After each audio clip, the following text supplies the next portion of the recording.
Հաղորդման գործընկեր Յասաման ռեստորան։ Հաղորդման գործընկեր Elson Salon Studio։ Մոլորակի բնակչության ամենասիրելի իմպերիքի սուրճի մասին ենք այսօր խոսելու, հետաքրքիր փաստեր ներկայացնելով եւ թե ինչպես է սուրճը ազդում օրգանիզմի վրա։ Ակտիվացնում է որոշ հորմոններ, երջանկության հորմոններ, այդ թվում սերոտոնին, դոֆամին եւ այլն։ Ինչ ուտել կամ խմել սուրճի հետ։ Խորհուրդ եմ տալիս, որ սուրճը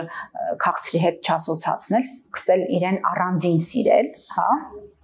Որպեսզի չգիրանանք, ասում են սուրճը բարելավում է իմունիտետը, ամրացնում այն։ Այո, կա տեսություն, որ երբ մարդը օրը 2-3 բաժակ սուրճ է խմում, նա լյարդի հիվանդություններով չի հիվանդանում։ Իմ համար նաև մասնագիտականից զատ ունի նաև միստիկ հատկություն։ Ասում են սուրճը օգնում է նիհարել, սա բոլոր ժամանակների ամենաուրախալի լուրն է։ Դուք դիտում եք Միֆ, թե իրականություն հաղորդումը բարև ձեզ։ Մոլորակի բնակչության ամենասիրելի իմպերիքի սուրճի մասին ենք այսօր խոսելու, հետաքրքիր փաստեր ներկայացնելով եւ թե ինչպես է սուրճը ազդում օրգանիզմի վրա։ Կզրուցենք սննդաբան Գայանե Շախատունու հետ։ Բարև ձեզ։ Բարև ձեզ։ Շնորհակալ եմ հրավերն ընդունելու համար։ Ես էլ եմ շնորհակալ։ Խոսելու ենք սուրճի մասին, գիտեմ, որ կոֆեման եք։ Այո։ Նաև սննդաբան։ Մոլի։ Այո։ Եվ պիտի անդրադառնանք սուրճի դրական ու բացասական կողմերին, եթե բացասականները կան իհարկե, օգնելով կողմնորոշվել մեր լսարանին, նախ ասենք, թե ինչ է իրենից ներկայացնում սուրճը։ Դե նախ սկսենք, որ ամեն հարցում, այդ թվում նաև սննդի եւ ըմպելիքների հարցում բոլոր պարագաներում կան եւ բացական եւ դրական կողմեր, այդպիսի բացարձակ ոչինչ չի լինում, այդ թվում նաեւ սուրճը։ Սուրճը մեծ հաշվով թեթև խթանիչ է համարվում, իր հենց կոֆեին նյութի շնորհիվ, որը ունի հատկություն բարձրացնելու տոնուսը, այսինքն էներգիա հաղորդելու հատկություն ունի, ինչպես նաև այն նպաստում է կենտրոնական նյարդային համակարգի վրա եւ նաև ակտիվացնում է որոշ հորմոններ, երջանկության հորմոններ, այդ թվում սերոտոնին, դոֆամին եւ այլն։ Այն, որ սուրճը զուտ զբաղմունք է եւ սա մի առիթ է, որ մենք մի փոքր թեթևանանք, այսպես ասած ռելաքսի մեջ լինենք, տրամադրությունները բարձրանա եւ դա միայն առիթ է, դա թյուր կարծիք է իրականում իր նյութը հենց այդպիսին է, որ հանգստացնող, թուլացնող, ինչպես նաև հակաստրեսային ազդեցություն ունի։ Հիմա տեսնենք, թե յուրաքանչյուր օրգան համակարգի վրա ինչպես է ազդում եւ առաջինը սկսենք ուղեղի աշխատանքից։ Թե ուղեղի աշխատանքը, այսպես ասած, այդ հորմոնների ակտիվացնելու շնորհիվ բնականաբար ավելի լավ է աշխատում, ավելի պայծառ, ավելի պոզիտիվ, դուք ինքներդ նկատած կլինեք, սուրճից հետո ինչպիսի լավ էներգետիկա է սկսում ձեր մոտ արտադրվել, ավելի շատ հուսադրվում եք, ավելի շատ ոգևորվում եք, կա չէ, այդպիսի բան, բոլորն են դա նշում։ Ինչ խոսք շատ խմելու դեպքում կարող է նաև հակառակ ռեակցիան լինել, կարող է լինել սրտխփոց, կարող է լինել արագաշնչություն, հա, որովհետև պարբերաբար այն նաև կարող է հավելյալ ակտիվության հաշվին բերել նման սիմպտոմների։ Դրա համար միջինում այսպիսի տեսություն կա 300 միլիգրամից ոչ ավել օրվա մեջ միջին տարբերակում ընդունել սուրճը։ Սա է պատճառը, որ շատերը նախընտրում են օրը սկսել 1 գավաթ սուրճով։ Սա դրական թե բացասական սովորություն պետք է համարել։ Ելնելով ինչպիսի օրգանիզմի մասին ենք խոսում։ Եթե մենք չունենք աղեստամոքսային տրակտում խնդիրներ, չունենք էզոֆագիտ, հա, գաստրոլոգիական այլ խնդիրներ, խոց, էրոզիաներ եւ այլն, այսինքն առողջ ստամոքս եւ լորձաթաղանթ ունենք, ապա կարելի է անոթիփորին։ Իհարկե ցանկալի է, որ սուրճը չլինի ոչ շատ սառը, ոչ շատ տաք, հատկապես երբ նոր ենք արթնացել, օրգանիզմը նոր է արթնացել միջին գոլության։ Միանշանակ ցանկալի է, որ սուրճը շաքարով չլինի հատկապես առավոտյան ժամին, երբ ստամոքսը դատարկ է, որպեսզի ինսուլինի քանակը արյան մեջ չբարձրանա հենց շաքարի հաշվին, այսինքն 0 գլյուկոզայով սուրճը, մաքսիմում եթե կան մարդիկ, ովքեր չեն կարող առանց քաղցրի խմել, կարող են ստևիա ավելացնել, սա կքաղցրացնի սուրճին, զգացողությունը քաղցրի կլինի, բայց գլուկոզա չեք ստանա առավոտյան սոված փորին, այսպես ասած։ Իդեպ ասում են սուրճը քաղցրով բարձրացնում է արյան ճնշումը։ Սա սուրճի հաշվին է, թե քաղցրի։ Հավանաբար քաղցրի հաշվին է, որովհետև սուրճը հակառակը պիտի որ կարգավորի, որովհետև նույնիսկ կարող է նաև իջեցնել ճնշումը, որտեղ այն ունի մասամբ միզամուղ հատկություն, նյութափոխանակությունը ակտիվացնող եւ միզամուղ հատկություն, եւ դրա հաշվին հնարավոր է նաև ճնշումը անկում ունենա։ Այո, եթե դա շատերը սիրում են սուրճը հենց քաղցրի համար, ասոցիացիան սուրճի եւ քաղցրի միասին է իրենց մոտ եւ քաղցրի զուգակցությունը հնարավոր է արյան ճնշում բարձրացնի, եթե մարդը ունի իհարկե հակում զարկերակային բարձր ճնշման, դա նորմալ օրգանիզմներին չի վերաբերվում։ Ասում են սուրճը բարելավում է իմունիտետը, ամրացնում այն։ Այո, մասամբ ճիշտ է, դե այսպես միանշանակ չի կարելի ասել, որ միայն սուրճ շատ խմելով մենք կարող ենք ունենալ բարձր իմունիտետ, որտեղ դա շատ ֆակտորներից է ելնելու բարձր իմունիտետը, բայց քանի որ սուրճը պարունակում է հակաօքսիդանտներ եւ ազատ ռադիկալների վերացմանն է նպաստում, այդ պարագայում մենք այո ունենք նաեւ շանս լյարդի լավ աշխատանք կա տեսություն, որ երբ մարդը օրը 2-3 բաժակ սուրճ է խմում, նա լյարդի հիվանդություններով չի հիվանդանում, դե սա միջին հարաբերությամբ է տեսությունը եւ նաեւ հակաքաղցկեղային ազդեցություն ունի սուրճը։ Սուրճը օգնում է գլխացավի դեպքում, սա գիտենք, բայց երևի քչերը գիտեն, որ կոֆեին ավելացվում է նաեւ ցավազրկողների մեջ եւ ասում են, որ 40%-ով դեղորայքի արդյունավետությունը եւ ազդեցությունը ավելացնում է, կան նման հետազոտություններ։ Դե դա գիտական միջոցառումների արդյունքում կոֆեինի չափերը լրիվ տարբեր են, լրիվ ուրիշ, այսպես ասած, վերամշակումներ են անցնում, եկեք մենք սա չհամեմատենք մեր առօրյա խմած սուրճի, մեկ բաժակ սուրճի հետ։ Բայց քանի որ այն ունի, ելի եմ կրկնում, թուլացնող, հանգստացնող, տոնուսի բերող հատկություն, ինչպես նաև այո, ճնշումը կարգավորող հատկություն։ Այդ պարագայում հնարավոր է նաև գլխացավերի մասամբ վերացում, բայց իրեն ընկալել որպես գլխացավի դեղ սուրճ խմելը այդքան էլ ճիշտ չի։ Իհարկե լավ կլինի որ օգնի։ Եթե մենք գիտակցականով մեզ համոզում ենք, որ հիմա սուրճ խմենք, պիտի լավ զգանք մեզ, միգուցե եւ օգնի։ Այստեղ արդեն աշխատում է մտածողությունը։ Իմ համար նաև մասնագիտականից զատ ունի նաև միստիկ հատկություն։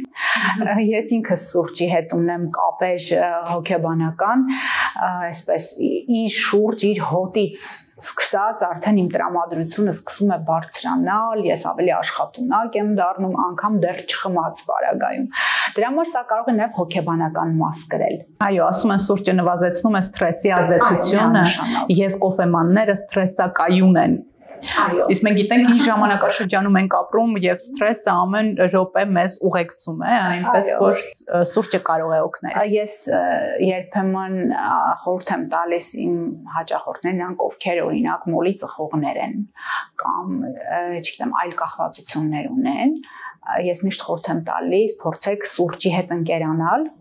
Սա ամենաանվտանգ կախվածությունն է եւ եթե կփոխարինեք օրինակ ծխախոտի կախվածությունը սուրճով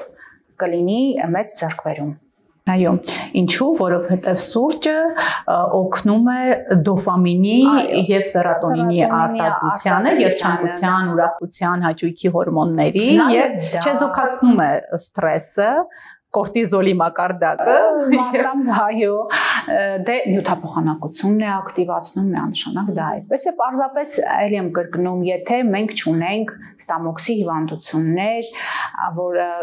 սուրճը հնարավոր է գրգռիչ հանդիսանա եւ սրի։ Եթե սիրում ենք ամեն դեպքում սուրճ, բայց ունենք այդ խնդիրները, ցանկալի է սկզբից ուտել որևէ մի ստամոքսի լորձաթաղանթը պատող նյութ, օրինակ դա կարող է լինել փափուկ կաթնաշոր թթվասերի հետ, մի քիչ յուղոտ թթվասերի հետ խառնած, մի քանի գթալ ուտել, նոր վրայից սուրճը խմել։ Դե նաև խորհուրդ եմ տալիս, որ սուրճը քաղցրի հետ չասոցացնել, սկսել իրեն առանձին սիրել, հա, որպեսզի չգիրանանք, զուգահեռ մեր տոնուսը բարձրացնելուն զուգահեռ չգիրանանք, որտեղ շատ անգամ սուրճը անպայման ուղեկցվում է քաղցրավենիքներով, բայց իրականում դրանք տարբեր հաճույքներ են։ Իսկ դուք որպես սննդաբան ինչ խորհուրդ կտաք, ինչ ուտել կամ խմել սուրճի հետ։ Սուրճի հետ Օրինակ շատ ավելի լավ կլինի, եթե մենք մի քանի հատիկ պնդուկ, նուշ կամ մի երկու հատիկ ընկույզ ուտենք, դրանք հագեցած ճարպեր են, դրանք չեն գիրացնում եւ գլյուկոզայի քանակը օրգանիզմում եւ ինսուլինը չի բարձրացնի։ Դուք հիմա խոսեցիք իմ նախասիրության մասին, ամեն առավոտ ես ընկույզով կամ պնդուկով սուրճ եմ վայելում, ճիշտ ալիքի վրա եք։ Բայց չգիտեի, ես պարզապես իմ քիմքը այդպես էր պահանջում։ Շատ ավելի լավ կլինի, եթե իրեն խմենք ուղղակի իրեն։ Բայց մարդիկ կան, ելի եմ կրկնում, առանց քաղցրի դա չեն պատկերացնում։ Մենք ունենք հիմա գիտությունը դե զարգացել է, ունենք քաղցր նյութ, որը գլիկեմիկ ինդեքս չունի, դա ստևյան է, որ նաև օրգանիկ քաղցրավենիք է, քաղցր նյութ է, կարող եք կաթացնել, այսպես վաճառում են խանութներում թանձրուկի տեսքով պատրաստված ստևիայի խտանյութեր, որոնք մի քանի կաթիլը համարժեք է 1-2 գտալ շաքարավազին կամ քաղցրակերտները կարող են ստևիա շոկոլադ օգտագործել, բուսական։ Շոկոլադը ինքը լավ նյութ է, եթե շաքարով չի, շոկոլադի խանգարողը շաքարն է։ Հիմա արտադրվում են առանց շաքարի ստևիայով շոկոլադներ, դա էլ կարող եք ձեր սուրճի հետ օգտագործել։ Հիմա զարգացել է գիտությունը, մեր ժամանակները չկային այդպիսի բաներ, հիմա լավ է։ Հայրիկս ասում էր, որ առաջ Երևանյան սրճարաններում սուրճը տալիս էին 1 գավաթ ջրով։ Սև սուրճը վայելում էին ջրով։ Ինչ կասեք սրա մասին։ Պետք է ջուր խմել սև սուրճի հետ։ Եթե շատ խտանյութով է, այսինքն փոքր բաժակով եւ մեծ գտալ սուրճը խիտ է պատրաստված, հաճելի է նաև վերջում մի փոքր նոսրացնել, հա, քիմքը։ Շատ անգամ այդ կոնտրաստը համը ջրի եւ սուրճի միասին ավելի հաճելի է լինում։ Սուրճը կաթով նախընտրելի տարբերակ է, ասում են, որ սուրճի օգտակար հատկությունները կորում են, երբ սուրճին կաթ ես ավելացնում։ Սուրճի օգտակար հատկությունները կորչում են իր սխալ վերամշակման կամ քիմիական այլ վերամշակումների, օրինակ դա լուծվող սուրճերի կամ սերուցքային, այսպես ասած, հավելումների զուգակցված սուրճերի մասին է խոսքը։ Այս դեպքում է կորչում սուրճի իրական կարևորությունը, իսկ եթե աղացած լավ առողջ սուրճ է եւ շատ եռացրած չի, այլ իդեպ նշեմ, ցանկալի է, որ սուրճը ոչ թե եռացնենք, ինչպես մենք սովորենք, հա, այլ լցնենք բաժակի մեջ եռացրած ջուրը գլխին թրմելով։ Այսպես շատ ավելի պահպանվում է իր հատկությունները եւ շատ ավելի համեղ է։ Դրան զուգակցել մի փոքր կաթ ազդեցությունը չի կորցնի։ Իր կարևոր ազդեցությունը կամ իր ներսի կարևորագույն նյութերը բնականաբար չեն կորչի։ Իհարկե կաթն էլ եթե նորմալ կաթ է։ Շատ լավ։ Ասում են սուրճը օգնում է նիհարել, սա բոլոր ժամանակների ամենաուրախալի լուրն է, ինչպես։ Սուրճը օգնում է նիհարել իր, այսպես ասած, բարձր էներգիա հաղորդելու հաշվին, այդ պահին կարող է սնվելու ցանկությունը կանխել։ Սա իհարկե վերցնել մեթոդ նիհարելու համար եւ չսնվել ու ապրել սուրճով, դիմանալ սուրճով շատ սխալ է։ Զուտ այն ժամանակ, երբ դուք կանոնակարգում եք, հա, ենթադրենք մարդը մի փոքր շատակերիկ է եւ սկսել է արդեն ընտրել առողջ սննդակարգ, ապրում է ավելի բալանսավորված, ճիշտ ժամերի է սնվում եւ այլն, եւ արանքներում անհագ սովի ինչ որ առիթներ է ունենում, կարելի է սուրճով իմաստով մեղմել այդ սովերը, բայց ամբողջը վերագրել, որ մենք կարող ենք նիհարել սուրճով, ես այդքան էլ կողմ չեմ։ Պարզապես ախորժակը փակող հատկություն ունի, տևական կարող է փակել։ Իդեպ ես միտեղ կարդացի նաև, որ լեպտին հորմոնի մակարդակը երբ ընկնում է, քաշ ենք հավաքում, իսկ սուրճը նպաստում է այս հորմոնի արտադրությանը, էլի դրական կողմ սուրճի մասին, կան հիվանդություններ, որոնք կանխում է սուրճը կամ նվազեցնում է դրանց առաջացման ռիսկը,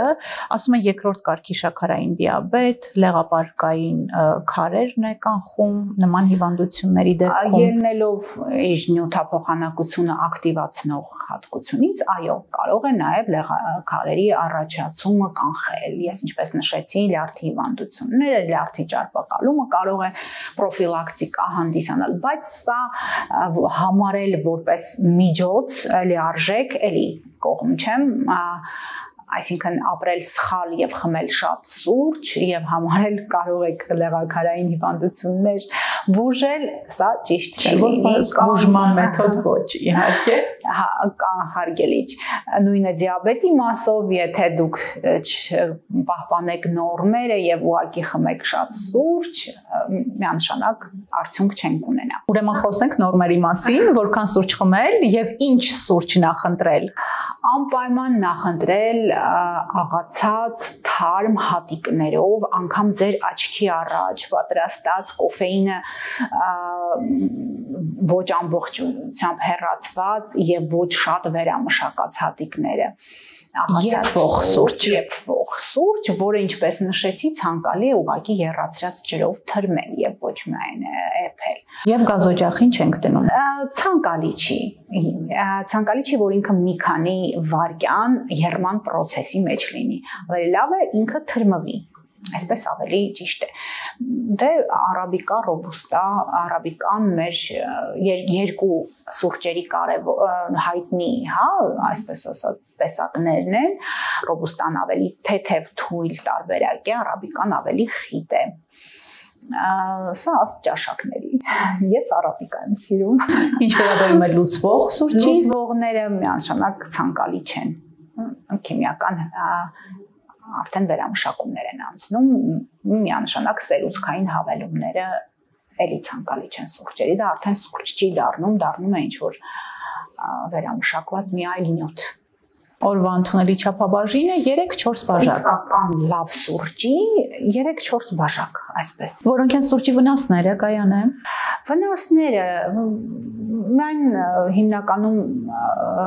կարող է շատ խմելու դեպքում ջրազրկում առաջացնել, այդ ջրազրկման հաշվին էլ կալցին հեռացնել մասամբ օրգանիզմից եւ այդ պարագայում ցանկալի էլի բավարար չափի 10 բաժակի չհասցնել ենթադրենք օրվա մեջ եւ նաեւ այլ կրկնում եմ ստամոքսի գաստրո հիվանդությունների դեպքում է պետք զգուշվարվել սուրճի հետ, հատկապես սոված փորին։ Նաեւ նրանք, ովքեր քնելու հետ կապված խնդիրներ ունեն, դա էլ ինդիվիդուալ է։ Կան մարդիկ, որոնք սուրճի այդ ակտիվացումից քնի անկում են ունենում, անգամ շատերը խմում են, որ չքնեն, պարապեն կամ աշխատեն գիշերը, բայց կան մարդիկ, որոնց դա ընդհանրապես ոչինչ չի փոխում։ Սա էլ ինդիվիդուալ տարբերակ է, իմ մոտ ոչինչ չի փոխում։ Ես կարող եմ խմել եւ քնել։ Այսպեսով սուրճն ունի բացառապես դրական կողմեր, բացասականներն աննշան են, միայն եթե չարաշահեք սուրճը։ Ցանկացած բան չարաշահման դեպքում է լինում բացասական հետևանքները։ Շնորհակալություն հետաքրքիր զրույցի համար, հաճելի էր։ Հաճելի թեմա էր։ Այո, դուք դիտում եք Միֆ թե իրականություն հաղորդումը, խոսեցինք սուրճի շուրջ պատտվող իրական պատմություններից, թե ինչպես է սուրճն ազդում օրգան համակարգի աշխատանքի վրա, այդ հարցում մեզ օգնեց ծննդաբան Գայանե Շախաթունին, տիրապետեք ինֆորմացիայի ուժին, տարբերեք Միֆը։ Շնորհակալություն նաև Յասաման ռեստորանին, ընկերական համեղ հանդիպումների ջերմ հիշողությունների լավագույն հավաքատեղի։ Համեցեք Յասաման, մինչ հանդիպում։